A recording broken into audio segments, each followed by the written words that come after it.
Even when you're actively healing PTSD from childhood, there are trauma patterns that seem to come out of nowhere that can make you very fragile at times. One day you feel like you're good, you're full of energy and ambition, and you're focused and working hard. And then the next day you might be like, hey, why don't I step up a little here? And you take on something new, or you put yourself out there in a new way. And then bam, you do what my friend Ken in Australia calls crashing. It's a thing trauma survivors do, like a cycle or a wave pattern. Have you ever had that where you're going up, up, up, up, up, and you're doing good and you're keeping busy, and then you withdraw? And it's not depression per se that I'm talking about here. It's more like going into a shell.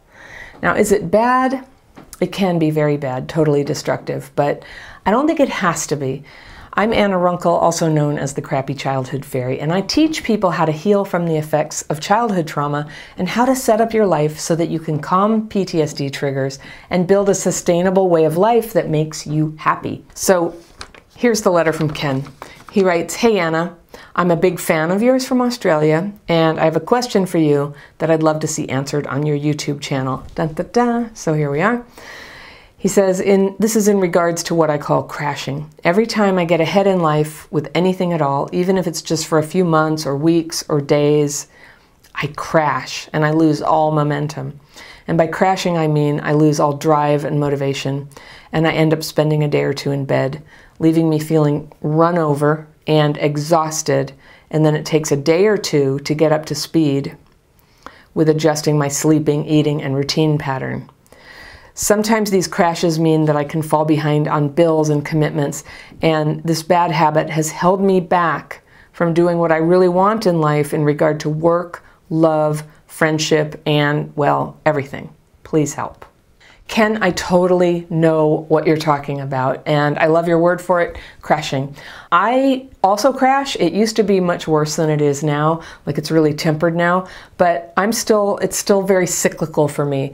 And I've noticed a lot of people with CPTSD are like this, to the point that I think it might be a CPTSD thing. We work in bursts. So that might not be true for everybody out there, but I'm going to talk about this common trait. We work in bursts, meaning we hunker down and focus for a period of time, maybe days. If you're lucky, maybe it's weeks or months. So let's call that state humming along. And then usually following a big step that you take because you have some confidence, because you've been humming along, then you crash.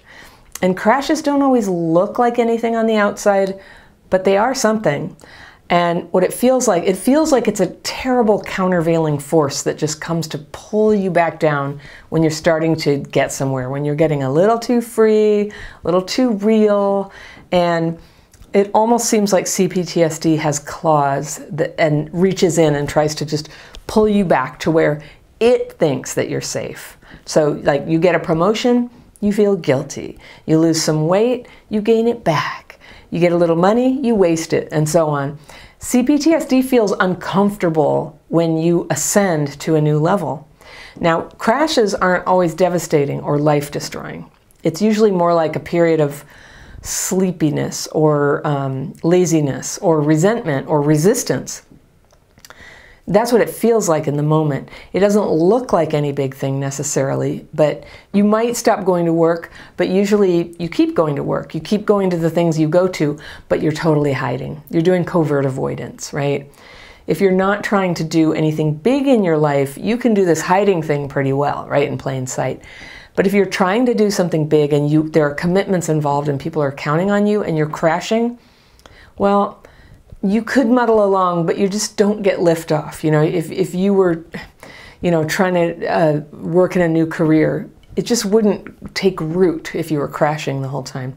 Or another thing that happens is you make a start, but you can't get it done, or you never start. And because it's cyclical, eventually you'll be able to get on top of things in some way, or you'll get the urge to try a new thing, maybe months or years later when things have been going well for a little while and you've got some momentum going. And then you put yourself out there, and here it comes, bam, the crash cycle begins again. And so there are hard crashes, and then there are like little crashes, which can be just as destructive to anything real and true that you're trying to create in your life. For me, it happened when I wrote my first book and when I made my first film. And on both of those things, I actually did really well for a newcomer in both of those areas. And people I respected who were like advanced in these fields encouraged me for real, like, you should keep doing this. That was a good start. And, but it was hard work. And it involved a lot of putting myself out there and even getting criticized sometimes in a public way. And that made me feel exposed. So I remember after the film that I made, a woman friend who had participated at a couple of the shoots as an extra was talking to me. And this was after the film was made. We had had a screening party. It was this, you know, it was a really good little film. It was funny, and everybody in it and their families came to the screening party. And the film won an award, and I was over the moon with the accomplishment. And this had all been done in my spare time while I held down a day job. I was an admin assistant at a hospital. And so anyway, this woman friend who was in the movie, we were hanging out, and I just said, gosh, I'm just so excited for the first time in my life. I feel like I was really like using all my skills. She goes, oh, well, you really sucked. Where was she coming from? I can only even guess. She said, you were awful. Everything that you did, you were just, you know, you were bitchy and you were dictatorial, and it wasn't just me, like everybody thought so. That is like that's the telltale like thing that bad people do, right? It's like, it's not just me, everyone thinks so. So I cried. I sort of melted down there, but I had a little bit of strength in me, and that night I like called everybody who had been in the film, and I was like, was it so bad? You know, this person said it was so bad and that I was awful. Was I mean? Was I bad? And like everyone said, and of course people will sometimes tell you what you want to hear, but they said it in a way I believe them. It was great. I had a really good time. You were fine. It was fine. It was actually really fun. I would do it again. So I knew it was this woman's issue. I could have confronted her. I could have ignored her. I could have moved on, right? So what did I do? I gave up. I crashed. I crashed. I learned so much from making that first film. And instead of taking all that learning and fun and making another film, I turned against myself. And even though, like, you know, 12 people had told me good feedback, this one person's bad feedback, I just turned against myself. And I kept just being an admin assistant, and instead of writing scripts and setting up shoots with my friends on weekends, I just fell back into watching TV at night. And for years this happened. And it happened with my book too. The book did well.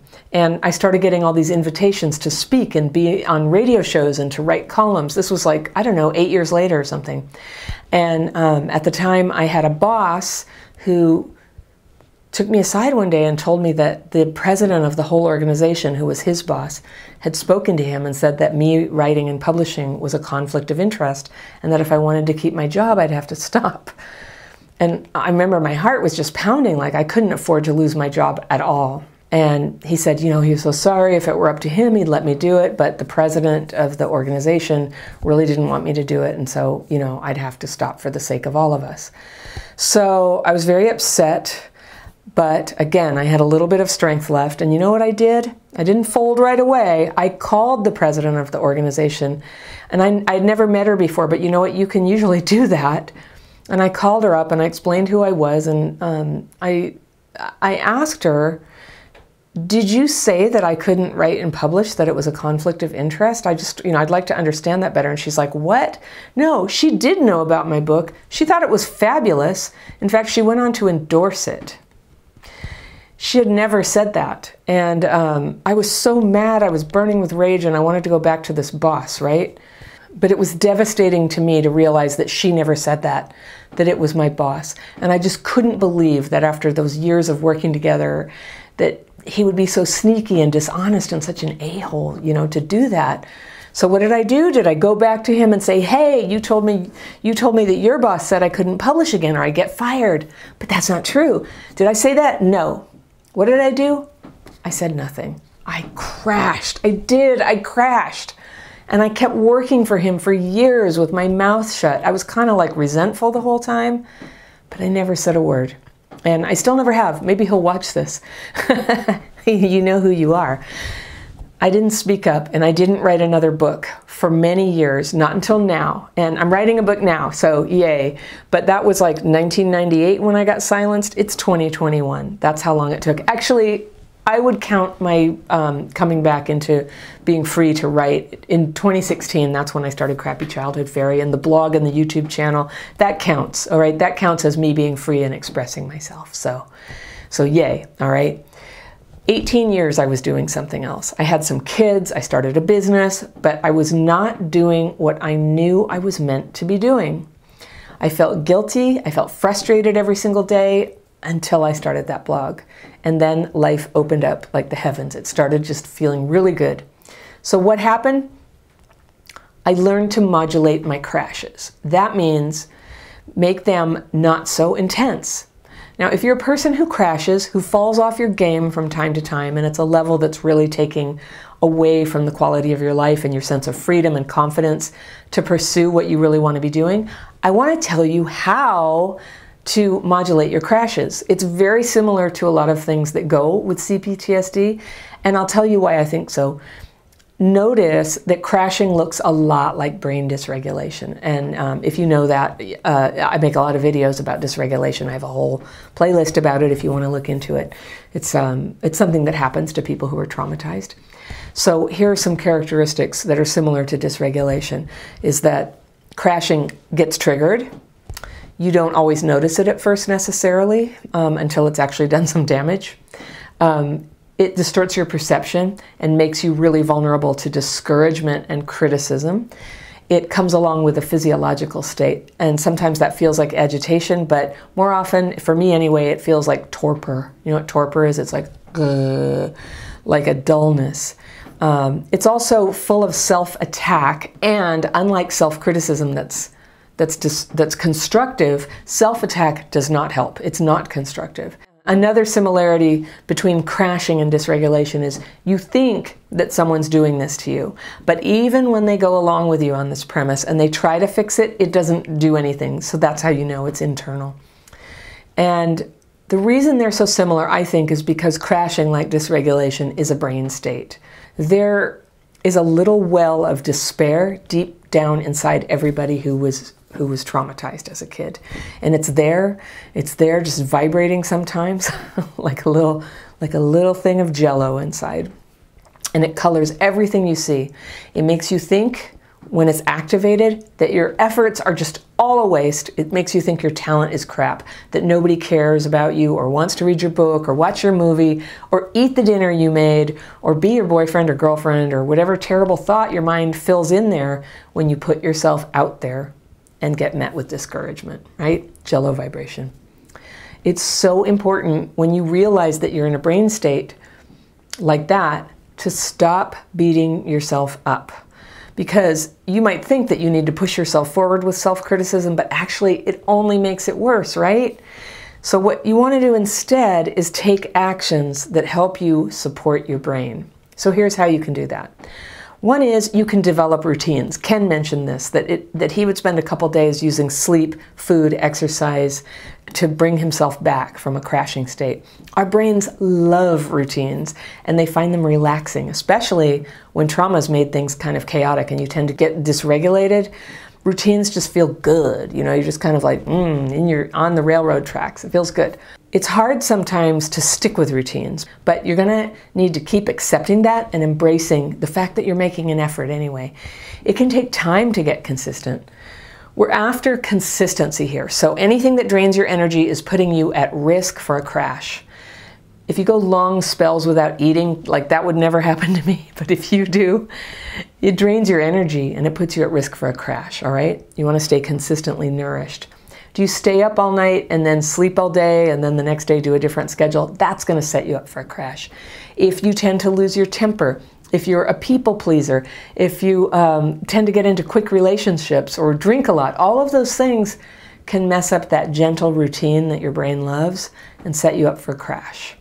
Now, you don't have to be boring and you don't have to live like a nun. It's good to live your life and do new things sometimes.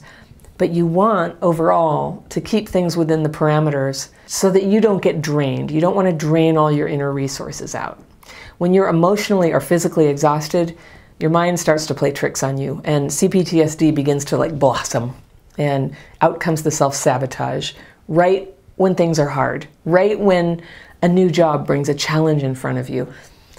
If you have a well, an inner well, a resource well, and it's full, you can get through these challenges. But if you're already drained from a bunch of crazy stuff happening in your life, you're going to want to find an excuse to withdraw. You'll have to. You might call in sick, or fall into resentment, or check out in some way, or believe that you're helpless and hopeless, and you lash out and you give up and you tell stories about how this is all being done to you by terrible people, and you disappear. So who gains? Who wins? Not you. So we don't want those big swings here. Remember, you have CPTSD, and in a way, it's kind of like having diabetes where, yeah, you have it, but if you take care of it and you follow a way of life that supports you, you can keep it under control and maybe even reverse it. And that's similar to crashing. Diabetics take insulin in the same way. You might need to do the things that keep you balanced and resilient and able to handle hard things, risks, criticisms, little embarrassments. The things that would keep you balanced are the sleep, the decent diet, support from friends. Don't skimp on that one. Hardly anything works when you try it in isolation. You can learn to calm the triggers that tend to set off the crash by becoming aware of them and learning to discharge the fearful and resentful thinking that constitutes a trigger, that clouds your thinking when you're crashing. And in fact, with the daily practice techniques that I teach you, you can calm those thoughts proactively. You don't have to be like having them at the time. You can work on keeping your brain in that nice calm state that works for you, just becoming a little more attentive each day. And the free course I teach on how to do that, it's always there. I'm always talking about it. There are links in the description section down below, and that is the section right under the video. You usually have to click a little more link right there. You see like some lines of text. Click more, it'll open up a whole bunch of links, and that's where you'll find all my stuff. So if you've got a question for me to answer in a video, keep it short and send it to hello@crappychildhoodfairy.com and put Ask the Fairy in the subject line. And if you want to hear more about this topic of staying even keel, you will want to see this video right here. It's about avoidance and groups. And I will see you very soon.